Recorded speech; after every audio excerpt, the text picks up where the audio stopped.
Welcome everyone to the Greater Houston Community Foundation Donor and Client COVID-19 Recovery Update and Webinar Briefing.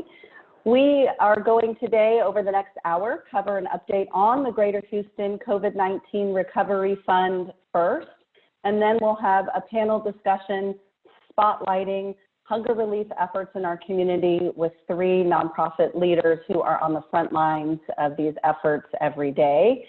So first of all, thank you to many of you who are on the call today for stepping up with your contributions to the COVID-19 Recovery Fund and to other efforts and nonprofits you are helping to support throughout this crisis. Every dollar you give is making a big difference for our community where there is a lot of pain. I want to convey from the entire staff of Greater Houston Community Foundation that we hope you and your loved ones are safe and healthy and finding some hope and inspiration during this difficult time for our country and our community. We're honored that you've chosen to spend another hour on Zoom. Potentially, you've spent other hours on Zoom with us, and I'm so glad to see so many of your names and email addresses popping up as attendees today. We miss seeing you in person. As you all know, here at Greater Houston Community Foundation, we are a philanthropic hub for the community. So we have the opportunity and responsibility to connect with people and organizations across different sectors. And we step in during crisis as we are now with the COVID-19 recovery efforts. Everybody that we connect with are all focused really on the same purpose of responding to our community's crisis and to help people. And our theme is We Are One Community. So you'll see our agenda for today. We'll have an update on the COVID Fund, and then you see the list of our panelists here. And now I'd like to turn it over to Steve Maislin, our President and CEO. Thank you. Steve. Thank you, Jennifer, and good morning, everyone. I want to add my thanks for your joining us this morning and spending some time with us. I wanted to take just a few minutes to tell you a little bit about how we are working at GHCF and what we're working on these days. First of all, in terms of how we are working, we continue to work remotely. We are extremely effective in our work using this approach. It's been really gratifying, and if anything, I think that our effectiveness has continued to increase over time as we've learned to utilize tools better like Zoom, and we've gotten better with some of the mechanics of our business, getting grants out the door and gifts in and what have you, thanks to the hard work of our accounting and donor services teams in that regard. Our plan right now is to continue to work remotely through the month of May as we begin to prepare for some form of partial opening in early June. Now, of course, we continue to monitor all of probably the same resources you're looking at. Our public officials, both local and statewide, the local health officials that we're blessed to have here in Houston, as well as business resources, including our friends at the Greater Houston Partnership. So our plans are certainly fluid, but right now we're targeting early June for a partial reopening, probably rotating teams, as everyone's talking about. And we're using this time to get ready to reopen our office with signage and cleaning materials and everything that you all are probably doing as well. And we will certainly keep you informed of this process as we go forward. It looks like large groups of us coming together is deferred indefinitely, so we'll probably be doing more webinars like this for the foreseeable future. But we do anticipate that we'll be able to open sometime in the next few weeks to some level of visitors and smaller meetings, and we will certainly make you aware of that as we go forward. In terms of what we're working on, of course, we're doing a tremendous amount of COVID work, and you'll hear about some of that work in detail this morning around particularly the Recovery Fund and information around hunger and food insecurity.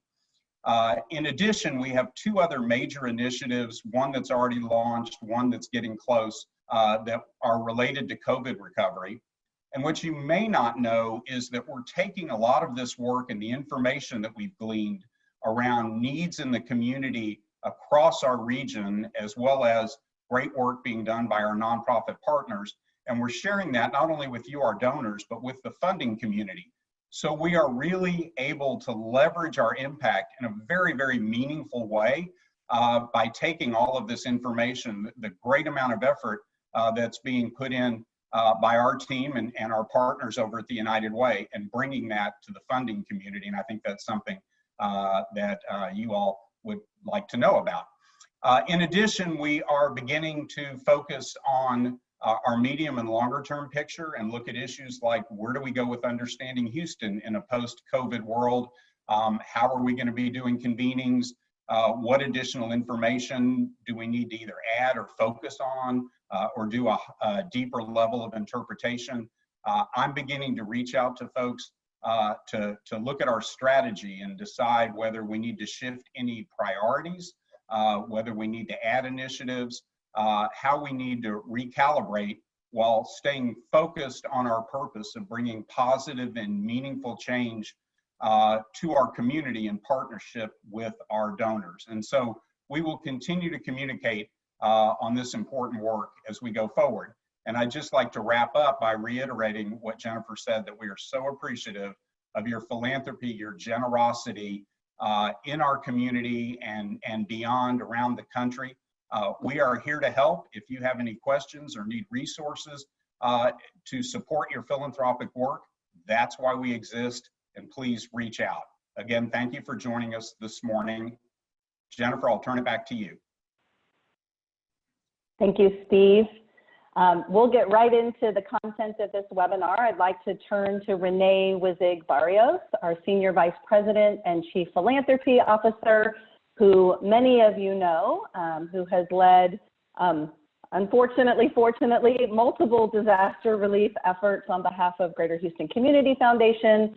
Renee and the advisory committee of the COVID Relief Fund and the grants committee have been hard at work over the last, seems like now, couple of months, and she will brief you on where they are and more about that fund. So thank you, Renee. Good morning, everyone. Of course, we wish we could see your smiling faces in person, but we are glad you have chosen to join us on this webinar instead. I'm very excited to bring some information to you and an update about the COVID Recovery Fund, as well as some of the top needs in our community, and then an outstanding panel of 3 really hardworking frontline nonprofit leaders to tell their stories and their information about how they are serving our community. So most of you by now probably realize that the purpose of the Greater Houston COVID-19 Recovery Fund is really all about serving our most vulnerable neighbors impacted by the crisis through local nonprofits. As Steve noted, this is a historic partnership for the Greater Houston Community Foundation, because for the first time we are doing this in full partnership with the United Way, leveraging the strengths, the staff, the capacity, the boards of both of our organizations to serve our communities better. And it has been a fantastic partnership with our United Way colleagues. We are really working to use philanthropic dollars to fill gaps to protect the most vulnerable populations in our communities. We are very excited to be serving 4 counties: Harris, Fort Bend, Montgomery, and Waller. As we know, so many people live on the lines of these counties that it's very wonderful to be able to serve all 4 counties together. There is a lot more information about the Recovery Fund on the Greater Houston Recovery Fund website. I want to share that according to our most recent statements, we have raised about $14 million through the incredible generosity of many of the people attending this webinar, along with other donors, individuals, foundations, companies, and others, mainly from Houston, but we also have had some national companies give to the fund. We take the grant making responsibility very seriously. As Jennifer mentioned, we have an advisory task force that performs oversight of the fund with board members from both the United Way and the Greater Houston Community Foundation. We have a very hardworking grants committee being led by Diana Zarzuelo from our team and Mary Vasquez from the United Way, who are both doing truly outstanding work. This morning, they were hosting a webinar for our round 2 grantees, which is why you're not hearing from Diana right now, because there's just so much going on. And myself and Stephanie Blair are also on that grants committee, and really the whole Greater Houston Community Foundation team has played a very important role in making these grants happen. So our first round of grants went out earlier in April. That was about $2.2 million. We'll show you the 33 grantees in a minute who are also on our website. That was focused on food and emergency financial assistance. We are deep in the throes of round 2 right now. We've invited over 100 organizations to participate. They are in fact completing their applications as we speak. And those areas will be similar to round 1, but a bit expanded. So still focusing on food and emergency financial assistance, also focusing on housing, counseling, eviction prevention, and legal services. We are in the midst of probably a crisis at this point with how many people are facing housing difficulties, and we'll talk about those numbers in a moment. We're also concerned about the homeless. We have focused on those who are survivors of domestic violence, really all vulnerable populations, youth aging out of foster care, low-income families, and disproportionately impacted communities. So if you've been following the news, you have probably read that some communities are being much more deeply impacted by COVID than others. So we have taken the data to really look at where there are more COVID cases across our 4 counties, where there are concentrations of low-income people, where there are unemployment claims, and being able to look at all that data and really prioritize communities who need the most help from this fund. So all that is going into factor in our round 2 grants. They will be released in late May, and this will be a very large grant round, probably at least about $7 million, so that the majority of funds will be out before summer. And then, of course, we will have some additional grant rounds to meet those needs that are ongoing. But really, this is an immediate and medium-term fund, and we would expect that all funds will be out this summer. As we keep going, you can see these are all the grantees that got funded April 15th, and then we had an urgent and emerging needs round just last week. This is probably small print, but you can look at this later on the Harris County Recovery Fund website. You will note that there are organizations of all sizes here. The important thing for us was these are organizations who are trusted partners to vulnerable communities, who have a track record of delivering food and emergency financial assistance effectively for the people that they serve. So really, this wasn't about small versus large organizations. This is about coverage of all of our vulnerable communities in the 4 counties. I want to turn to what some of the greatest needs are now in the community. As of May 1st, United Way had received over 60,000 calls, the majority for rent assistance, but also utility assistance and food pantries. We also have a community impact survey that individuals have been completing through Harvey Home Connect in the 4 county area, and they have been requesting similar assistance along with Wi-Fi and tech support, which we know has been a big issue for communities wanting to keep up with information, online learning for children, and other things. If we look at unemployment, there are major needs in terms of unemployment. In the Texas Gulf Coast, so far we've had claims 286,000 people have applied and 213,000 have been deemed eligible. It's important to note that the Texas Workforce Commission system has been totally on overload. So this is probably a severe underestimate of the actual need, as we've been hearing about thousands of people who can't access the system. You also are probably aware of the CARES Act. This is the federal stimulus program that Congress approved. Of course, through our grants committee and COVID Recovery Fund, we have been studying and looking at and getting analysis of this act to understand where philanthropic dollars are needed so that we aren't duplicating federal efforts. There are 2 major limitations of this act that are very important to understand for our community. The first is that all undocumented people have been left out of this program, as well as mixed status families. Meaning, if there is a family where there is one person who is not a citizen, they are left out. And in our community, that is, hundreds of thousands of families. We also are finding that non-traditional workers are having great difficulty accessing benefits. While it may be the case that they are supposed to be including gig workers in the stimulus and in unemployment, the reality that we've been hearing on the ground is that that has not been happening effectively. I want to also share with you that it's important to look at what were our needs before COVID. Steve referenced Understanding Houston. I think most of you know the Community Foundation was very excited to launch Understanding Houston last November as a regional data project to look at the most important needs and trends in our community. In fact, we had managed to brief over 500 people just in January and February about the data. And one of the key challenges we had was economic insecurity. So before COVID happened, we had 1 in 4 families struggling with basic needs. Often in the past, we've looked at poverty as the threshold, but really there are better data points. A family of 4 to be declared living in poverty can only make $24,000. Instead, the United Way created a new study last year called ALICE, Asset Limited, Income Constrained, and Employed. This looked at working families, and based on budget calculators of what it takes to make ends meet in our region, they came up with a more livable budget of $61,000 for a family of 4. So if you look at the ALICE data, a family of 4 earning $61,000, that could be a teacher, it could be a firefighter, any kind of public servant. In Harris County alone, we have 15% living in poverty, and that's actually been going down over time, but 28% are ALICE.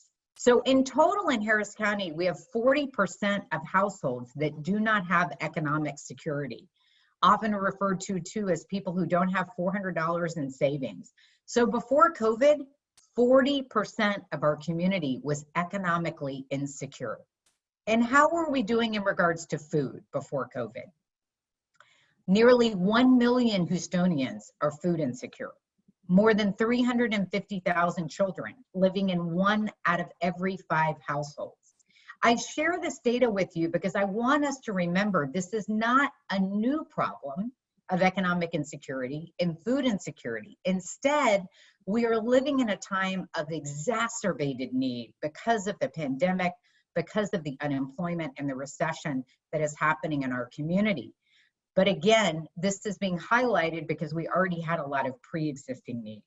So the reason we have chosen to focus today on food insecurity and on what's happening with working families is because this is obviously a major focus of the COVID Recovery Fund, but we know it's also important to every one of us who care about our neighbors. So we are very excited to have 4 nonprofit leaders here with us today from very different organizations of very different sizes, but with a similar mission of helping vulnerable people in our community. So we have Brian Green from the Houston Food Bank. We have Daniana Trigoso-Kukulski from Faith and Justice Worker Center, and Renee Johnson from My Brother's Keeper. All 3 of these leaders and their organizations are COVID Recovery Fund grantees and partners of the Community Foundation and United Way. We are really glad to be able to bring them here today. And what we are going to do first is hear from Brian Green about the food bank's work right now with the COVID crisis. He's going to give us sort of a big picture overview of what's happening with food. And then we'll hear briefly from Jennifer Touche about Gift Shift Done, a new initiative that we are partnering with on the food bank. We'll take a couple of questions if we have time there. If not, you can continue to put them in the chat. And then we will come back and hear from Renee Johnson and from Daniana Trigoso-Kukulski and take some more questions. So we're very excited. Please know these partners are working hard day, night, weekends to serve our community. So we are really grateful for their time. Let's start with Brian. If you don't know Brian, he's an amazing leader and he is leading the largest food bank in the nation and really doing such incredibly innovative work. So I'll turn it to Brian now. Thank you, Renee. That's very kind also. So just to be clear, so what Houston Food Bank does is we try and source food, primarily surplus food that we can get donated from around the country, and then we do everything in collaboration with other organizations. So we're kind of a behind the scenes logistics. When you get down to it, we run 60 plus trucks a day. Right now, it's much more than that. This is what we're seeing. Our distribution through our partners, there's over 200 partner organizations that have not closed down that are still distributing. Plus we have a bunch of new organizations that have stepped up to try and fill the void. But the distribution is now about 1 million pounds per day. This is way more than what we even saw after Hurricane Harvey. And that actually makes sense when you think about how many households were impacted after Harvey versus this, and the sustainability, unfortunately, of this need. It's actually significantly more. So we're seeing maybe about 140,000 families per week. It sounds, wow, that's helping a lot, but it's important to get that how much is they're actually receiving maybe about $60, $75 worth of food per household. And when you think about how much income has been lost by those households, look, we're alleviating the problem. This is in no way the substitute. This is in no way, they're fine now. And that is one of the things that we learned years ago, is that it's a mistake to think of food insecurity as if it's an isolated thing. Food insecurity is tied to income security. That's why we have food insecurity. So most of the households that are served by our pantries that we partner with normally have an adult who's working. They're just not making enough money to get by, and we're seeing that greatly exacerbated in this situation. And quite frankly, it's almost overwhelming, where most of the sites are just seeing the lines go so long that they just keep going until they have to stop, and then hopefully get started back again the next day. So this is a big problem. What are we seeing in terms of food? It's actually better than people think. So first off, there's so much food waste in the United States to begin with, and that's why food banks started. And this disruptions in our economy are actually creating more waste. So you think about restaurants that were as recipients of food of produce. So many of the different produce items, the #1 place that they went was to restaurants. So we're now pulling in about 120 tractor trailer loads per week of fresh produce. Normally it's about 40% of our distribution. Now that figure is significantly higher. In addition to that, we have been receiving donations, and so we have purchased $8-9 million so far, and we have another about almost $10 million in purchases going, and we're hoping to keep that renewed. So the sourcing of the food is better than people think. Even when people think about the meat with some of the plants closing, those are temporary phenomena. They'll pick back up. The reality, there's still cows and pigs and chickens. And so America's food and supply is good. So our ability to source more food to help the families, that's probably not as big a problem as people think it is. It's just difficult. And so it's very challenging when you're running 2.5 to 3 times your normal operations for all the organizations. It is really a strain. And that gets down to what I think is the biggest problem from a charitable standpoint in providing food assistance. It's the labor. Both here and the organizations that we're working with, the volunteer labor pool that does most of the work has become our most fragile point. First off, the Houston Food Bank, what has enabled us to say yes more than any other food bank in the country was we built this facility to be able to just throw volunteers at any problem. The facility can hold about 1,000 volunteers at a time. With the social distancing standards, we're down to about 150 at a time, is how many we can safely manage. So it's so important to make sure that every volunteer shift stays fully staffed. But even then, we're still, when we send the product to our partner sites, where there's just so much more work to do doing these car distributions where you're putting in the trunk, it's hard physical labor. Most of the volunteers for most of our partners are senior citizens. Either because of for their own safety reasons, or just this is hard for them to keep up with that. And bear in mind that if we send here's cases of apples to go with other things, you can't just put the case of apples in the trunk. You've got to turn those into bags. So one way or another, there's just so much more labor that's involved here. And that brings me to the whole get shift done concept, which I really love because it addresses what is our largest problem. Right now, we've got about 400 National Guard workers, which is awesome. We've got all these soldiers that are helping us, but that's time limited. They're going to go away. And still, there's way more demand in all our partner distributions, than we can supply with the National Guard. But with the Gift Shift Smart, we do 2 things. 1, we help address the labor problem. 2, bear in mind that the food insecurity is because of income, where suddenly we have so many people who are not making an income. If we can give them something because now they're working, they're getting paid, that gets them out of our line and gets them into the helping line. So that's how I see the phenomenon that we're looking at. And also bear in mind, this is not a temporary thing, as we see. So long as we're looking at double-digit plus employment in the greater Houston area, the need is not going to go down significantly. So we're trying to figure out how do we make this sustainable and not just, okay, we did great for 2 months and then we're just going to try and go back to normal life, because that is not our world. I'm done. Thank you. Thank you, Brian. You're right on time. So I'll just say a few words about the Get Shift Done for Houston initiative so people know what that is. It is a really innovative solution that was launched here in Houston in partnership with Brian and the Houston Food Bank on April 29th. It started in Dallas back in early March when the restaurants shut down, and the North Texas Food Bank, similar to Houston Food Bank and other direct service agencies, pretty much lost all of their volunteers due to the stay-at-home orders and other health concerns. So the program helps coordinate, schedule, and pay hourly food service workers who have been affected and impacted by the shutdowns. They're unemployed currently, to work shifts through the Houston Food Bank for $15 an hour. That's either at the Houston Food Bank or at some of the partner locations. Really, the food bank is deciding where to deploy those workers. We started April 29th, and so that was, a week or 10 days ago. Time is flying. There are now more than 100 restaurant employees who are working in partnership with the Houston Food Bank at several locations across the region.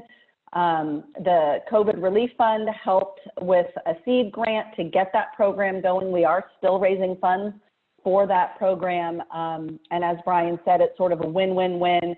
There are people stepping out of the food line into work, and these are professional food service workers. And my understanding from the food bank is that the output and the efficiency of the workers, because they are used to working hard and handling food, is really, 4 or 5 or 10 times as fast and as efficient as volunteers. So we're really excited that the food bank was willing to get Shift Done for Houston opened, and it's now opening in 5 or 6 or 7 other cities across the country and growing as an innovative solution. Great, thank you, Jennifer. We're excited about that partnership and hoping we will be able to expand it as it has continued to be needed. We now want to shift to some of our other nonprofit partners who are doing incredible work on the front lines. And we're going to start with Renee Johnson from My Brother's Keeper. And Renee is the executive director of My Brother's Keeper. She is also an advocate and certified minister and Christian counselor, and has been working on the front lines in Houston for more than 25 years. Renee. Thank you, Renee. Good morning, everyone. As Renee said, my name is Renee Johnson with My Brother's Keeper Outreach Center. And for more than 25 years now, I've been utilizing my background in ministry and communication to service in this organization. We're located over on the southwest side of Houston in the A-Leaf area. However, we service all of both Fort Bend and Harris County as a non-zip code restricted agency. So we have about 3 staff members, but then we have a host of volunteers that are humbled to help and serve our neighbors in the surrounding area, all while showing each person dignity and maintaining their respect and dignity with each person. We provide many services here at My Brother's Keeper, but of course during the pandemic, many of them have been brought to a halt. The 2 primary services that we offer are our food pantry, where we're able to give clients both perishable and non-perishable foods throughout every client. We do that in the pictures that you see. Those are pre-made bags that we give to every client with dry goods, frozen goods, as well as produce items. Through being a partner with GHCF, we've been able to be a recipient of the COVID-19 grant. That grant has allowed us that in the last 30 days, we've serviced approximately 7,000 individuals and families with our food service alone. Through that particular grant, we've serviced about 145 families with financial assistance. However, overall, we've serviced about 468 clients with financial assistance for both rent and utilities.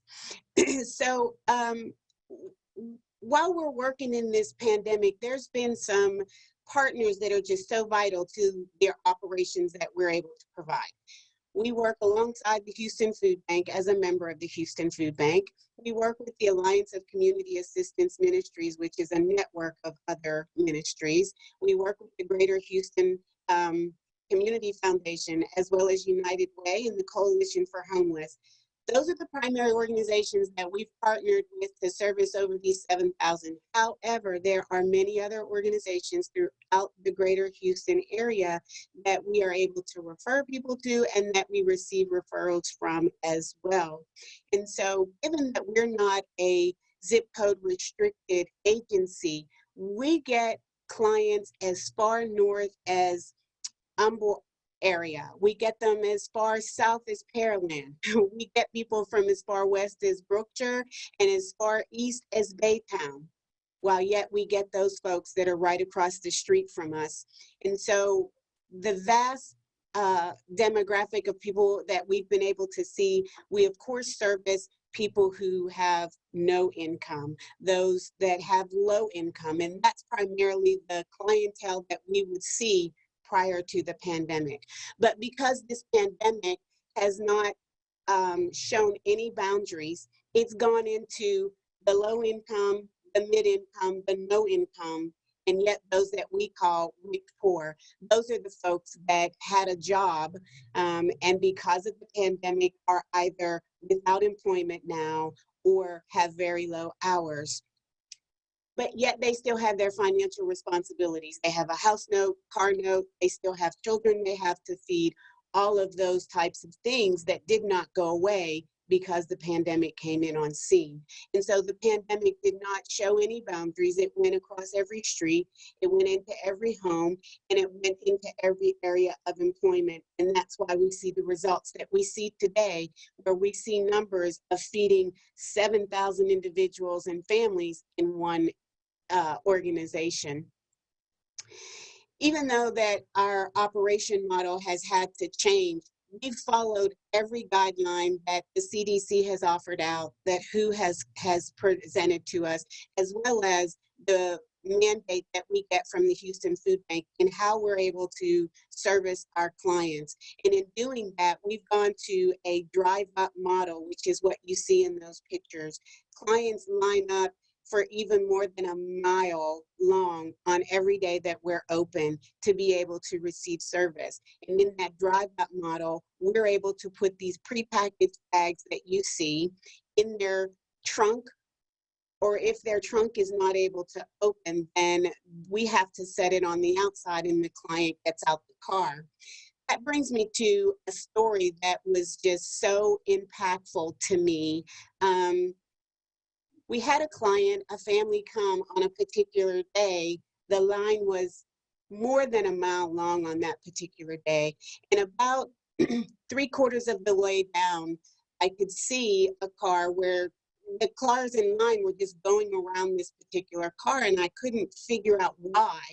And so it was about 3.5 blocks away from where our entrance is. So I walked down to see if I could figure out what was going on.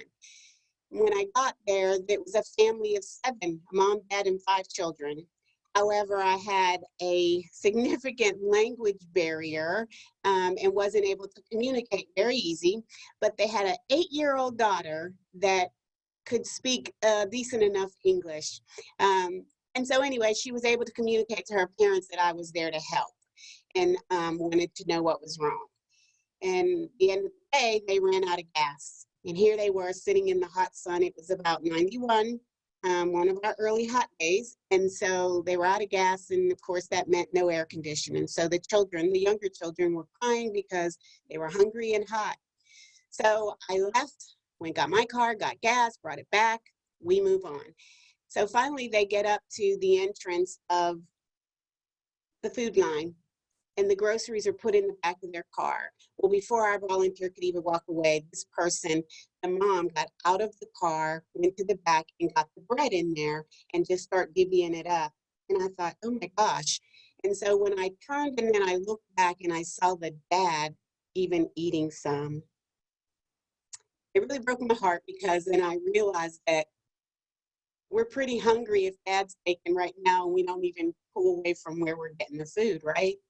So I asked the little girl if she would ask the parents if they'd like to come inside real quick and maybe have their bread and cereal that we have. So they did. They came inside, and on the way, the mom's pouring the cereal into their bowls and or into their hands, so they can have some walking into the center. And the youngest one dropped his and cried hysterically. So when they got inside, I offered them these little meals we have, the Hormel Complete microwavable meals. And as I asked them if they'd like to have that, the mom just shook her head crying. Yeah. The little girl communicated. The mom told her they hadn't had food in 5 days because they'd gone to 3 other places. And while they got food, it was food they couldn't cook because they didn't have any electricity. So anyway, we helped them with the food that they needed that day, the utilities to get back on, and we sent them with some hormone meals so that they could fix them over the next couple of days at a local gas station, at the neighbor's house, or wherever, just in case the electricity took longer than a day to get on. I wanted to share with you the impact that you're making to so many people in the current surrounding community that need. So it's not just the sickness that people are dealing with. There's so much more, and it reaches so much further than any of us can handle at one time. But we thank you for partnering with us to be able to allow us to do all the things that we're able to accomplish. That's all. Thank you, Renee. These are really hard stories to hear, but they're important stories. And I teared up, and I'm sure many of you did too. We're so grateful for your heart and for your very hard work to help our community. And we're grateful for our donors. We know that you're really making a difference in people's lives and doing so in a way that really does honor their dignity and respect.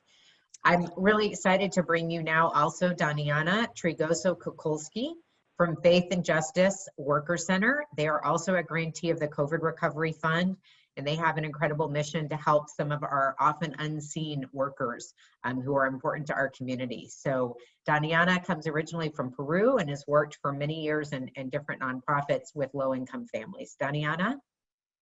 Thank you, Renee. Good morning, and thank you for the explanation for our partnership. It was very touchable for me.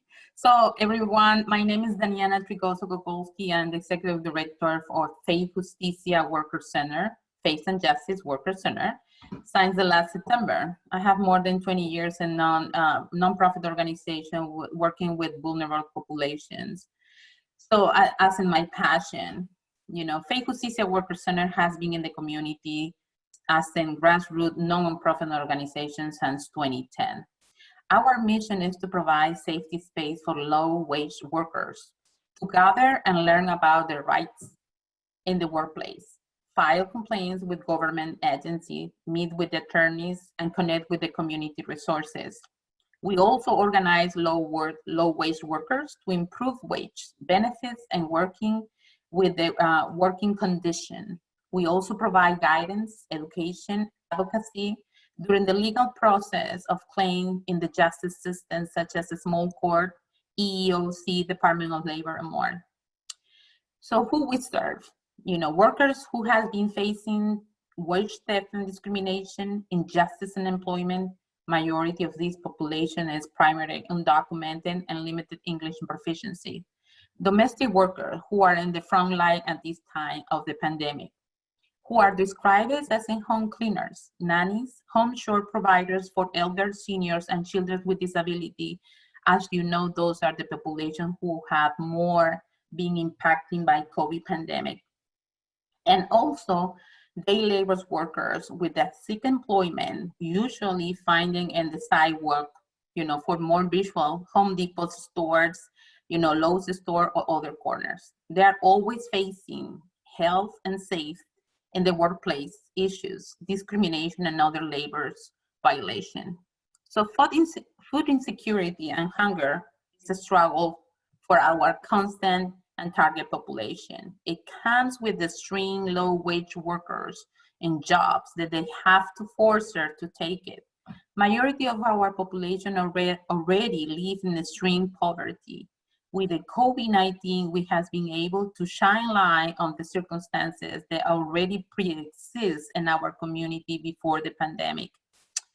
So Jose Martinez is a story that I would like to share with you. It was a handyman in the Houston area, came to our offices with a potential work violation a week before the pandemic and the regulation for the authorities.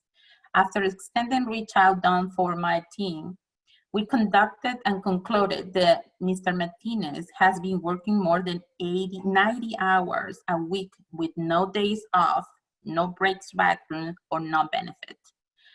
After consulting with our pro bono attorney, who has been working very hard during this pandemic, we came with the conclusion that Mr. Martinez is one of our clients who was eligible for trafficking victim visa and more than $3,000 in wage theft. As soon as our federal government announced the pandemic COVID-19, we initiated to reach out our membership, which one is very important part of my community and my organization, and our base workers, and ask them what are the immediately needs.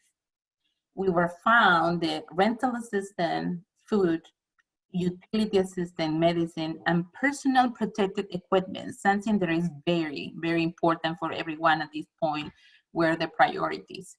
At this point, we have been served more than 456 families with emergency financial assistance to the COVID-19 fund that we received since March 23. With 3 huge distribution days with food, PPE, and financial assistance, as you can see in our pictures. So we have also our information center. This is actually one of our biggest tools to publish a visual report of labor violation that we reported more than $1.5 million in wage theft and more labor violation. You can find this report on our website. At this point with the COVID-19, we have been received 6,600 calls from unemployment candidates with safety and health claims, such as no personal protective equipment provided for the employers.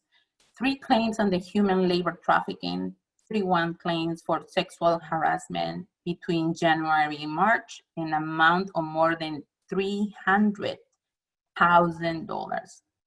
So because Faith Justicia, Faith and Justice Worker Center, believes that this pandemic is a public health, is a matter for all the community that we serve, we are so aggressive and determined to educate and provide protected personal equipment.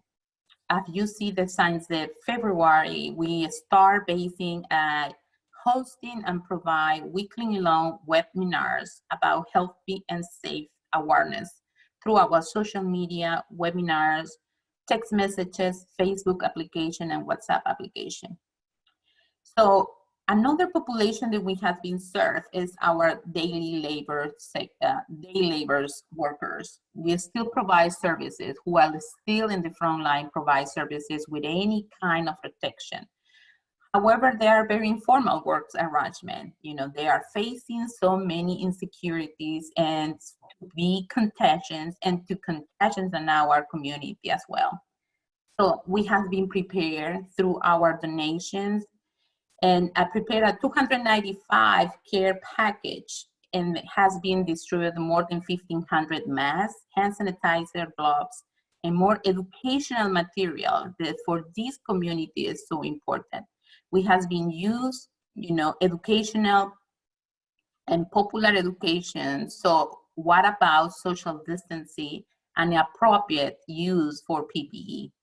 We have planned to do this in the next following 2 weeks to provide more than 1,500 more masks for this community.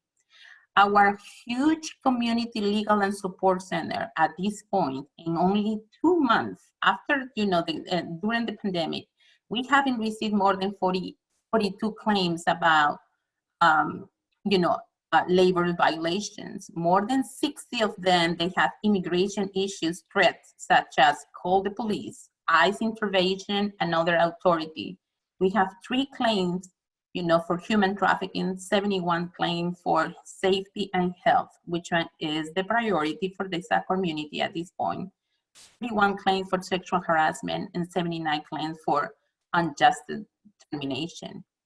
Houston, as a community, depend of low-wage construction workers and daily workers and domestic workers who are in the front line and is still working with any legal protection and health protection. So I just want to say thank you to you. Thank you for Community Health of Houston, United Way, who provide us the opportunity, support, and help. We still have more than 400 people waiting in the waiting list to receive assistance, any kind of assistance, you know. And another issue that we have been facing is mental health. Our community is in extreme poverty, but it have now so many mental health issues such as depression, isolation, and fear. So I just want to say thank you to everyone. Thank you for Jennifer. Thank you for Brian and Renee, and be part of this tremendous work. Thank you, Daniana, for providing that perspective, and Renee as well. If we could ask our host to go back to the slide that showed the increase in needs from 2019 to 2020. Go back, yes. I just want to focus here for a minute. Daniana was talking about this, but you didn't see the numbers. What I think is really amazing, you're hearing stories from these nonprofit leaders. Brian told you, you know, they're distributing 1 million pounds of food, and 140,000 families a week are being served. Renee told you they've served 7,000 families so far. And then from Daniana, we're hearing, and this is really amazing, in all of 2019, before COVID, they had 975 calls about worker violations. And in 2 months, they had 662 calls. So it's really important, I think, to bring these figures to mind of how our community is changing because of the pandemic. And we should not forget these workers who do not have the same protections often that we're so proud to have. So we appreciate you bringing that information to our attention. We are now open for questions. So we certainly would appreciate if you have questions for any of our panelists about the work that they're doing and the needs that they're seeing. Jennifer, do we have any questions coming in the chat box to address yet? If not, I can pose a question to our panelists. So we have had a few questions that have come through the Q&A function on the bottom, and I have posted answers to those that all of our participants, if you click on the bottom where it says Q&A, you should be able to see the answers to those questions. There were quite a few questions about the Get Shift Done Houston initiative, which are there. One question, how much money have we raised, which is about $530,000. There are about 100 workers that are participating in that. And then another question about whether this presentation and these slides will be shared, which yes, they will be shared. So you can put questions in the chat box or in the Q&A. I don't see anything else pending right now, Renee. Okay. Let me ask a question while we're waiting to see if any more come in. So tell us how you see the next 3 months or so unfolding. Do you see the need growing? What do you see will be the major things that your agencies will need? And Brian, it looks like you were poised to answer. So if you want to answer, and then we'll hear from Renee and Daniana. You unmuted right away.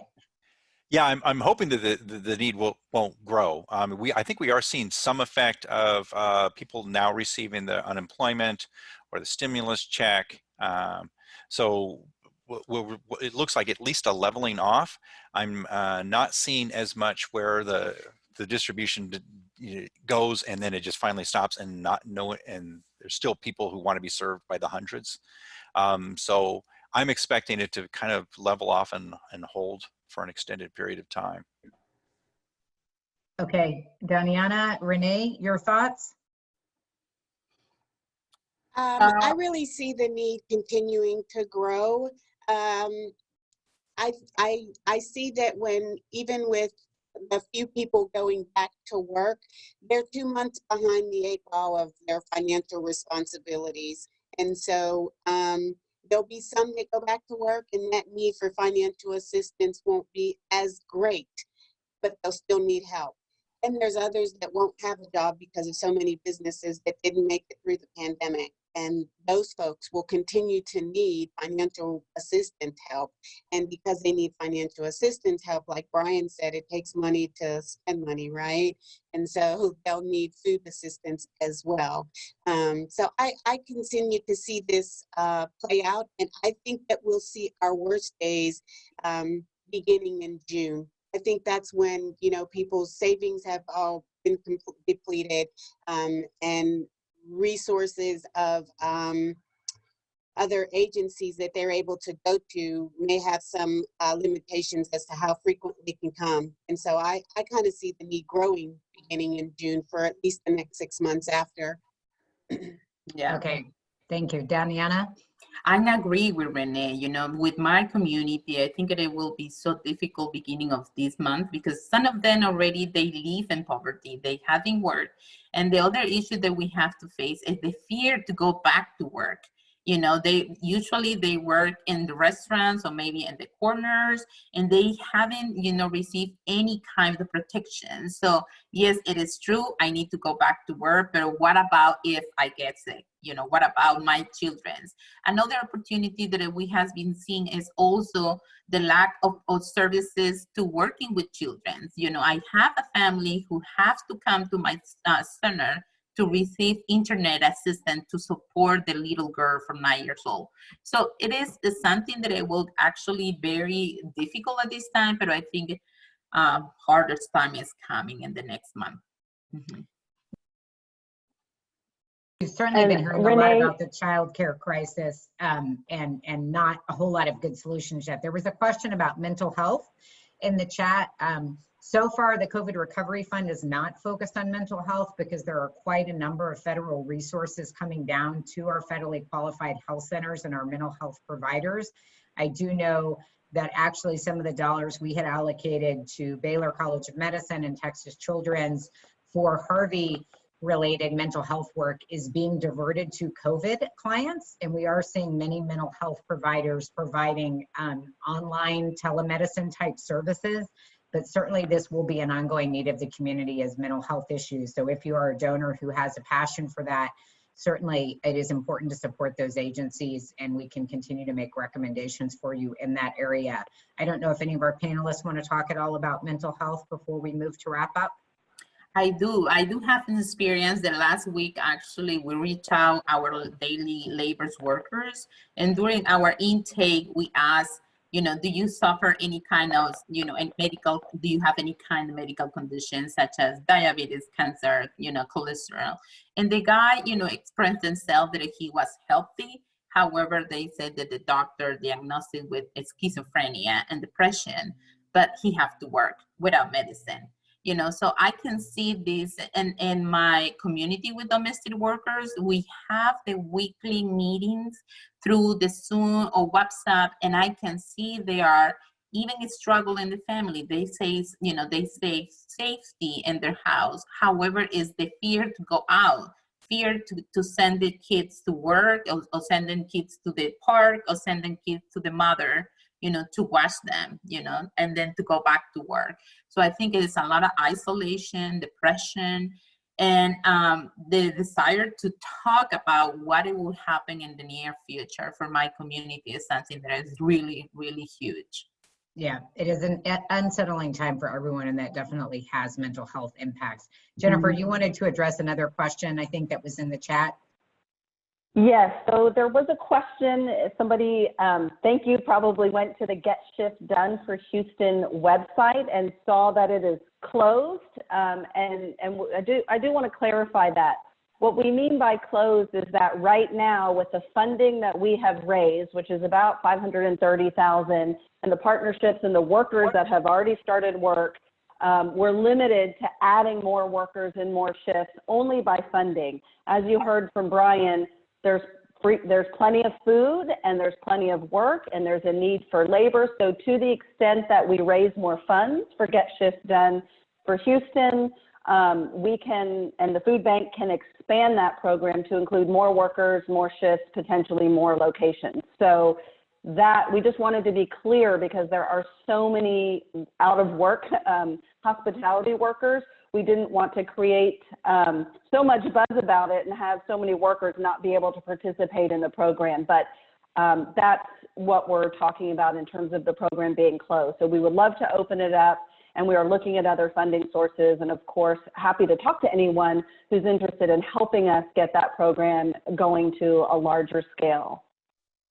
Well, thank you to our panelists. Jennifer, if we don't have any more questions, I think we'll move to wrap up. We will obviously be sending information from the webinar.